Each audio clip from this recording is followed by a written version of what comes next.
जय श्री गणेश। नमस्कार, मैं आचार्य संजय द्विवेदी।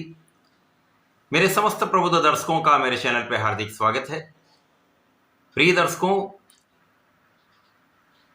सनातन धर्म में होली के पर्व की एक महागाथा है, क्योंकि होली का पर्व वर्ष में फाल्गुन माह में पूर्णिमा तिथि को मनाया जाता है।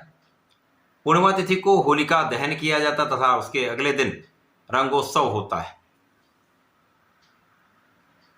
वर्ष 2025 में, इस वर्ष में पूर्णिमा तिथि 13 मार्च को हो रही है, जब ये प्रातःकाल 10:38 से आरंभ होगी तथा अगले दिन 14 मार्च को 12:27 तक प्राप्त हो रही है। इस प्रकार से पूर्णिमा तिथि तो 13 को प्राप्त हो रही है। इसी प्रकार से इसी दिन पूर्णिमा के साथ साथ भद्रा का भी आरंभ हो रहा है, और जब भद्रा आरंभ होती तो भद्रा में होलिका का दहन नहीं किया जाता, परंतु रात्रिकाल 11:30 पर भद्रा समाप्त हो जाएगी। अतः रात्रिकाल में 11:30 के पश्चात होलिका दहन किया जा सकता है, जो अत्यंत शुभ प्रभाव देने वाला होगा।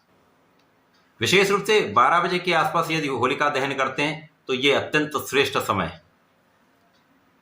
अब यहाँ पर एक प्रमुख समस्या और भी आ रही है कि भद्रा का तो निराकरण हो गया, परंतु अगले दिन 14 मार्च को चंद्र ग्रहण पड़ रहा है। अब जब ग्रहण का प्रभाव होता है तो वहाँ पर सूतक लगता है, परंतु आपको मैं बताना चाह रहा हूँ कि चंद्र ग्रहण दिन के समय में लग रहा है, अर्थात भारत में चंद्र ग्रहण का किसी प्रकार का कोई प्रभाव प्राप्त नहीं होगा। जितने भी पश्चिमी देश हैं उन सभी क्षेत्रों में चंद्रमा का ये चंद्र ग्रहण प्राप्त होगा, परंतु भारतवर्ष में चंद्र ग्रहण नहीं होगा। अतः किसी प्रकार का कोई सूतक यहाँ पर नहीं लगने वाला।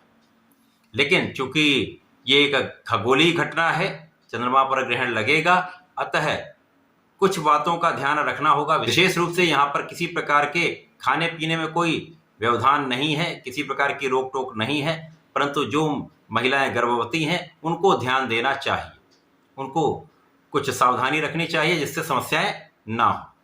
बाकी आप 14 मार्च को आनंद पूर्वक रंगोत्सव का आनंद ले सकते हैं, किसी प्रकार की कोई समस्या नहीं। प्रिय दर्शकों, होलिका दहन का समय एक अत्यंत विशिष्ट समय होता है, जब आप अपने घर परिवार की तथा अपने स्वास्थ्य की, कर्म क्षेत्र की बाधाओं को दूर कर सकते हैं, नकारात्मकता को दूर किया जा सकता है। ये अत्यंत विशेष समय होता है, और रात्रिकाल में 12 बजे का जो समय होता है वो अत्यंत श्रेष्ठ समय होता है। तो जिन घरों में छोटे बालक बालिकाएं हैं, जिनको नज़र दोष से समस्याएं होती हैं, अथवा पढ़ाई में कुछ समस्या या अवरोध आते हैं, या स्वास्थ्य समस्याएं हैं, तो उनके लिए आप उनके ऊपर से 7 बार काले तिल का उतारा करके होलिका दहन के समय वहाँ पर अर्पित कर दें, समस्याएं दूर हो जाएंगी।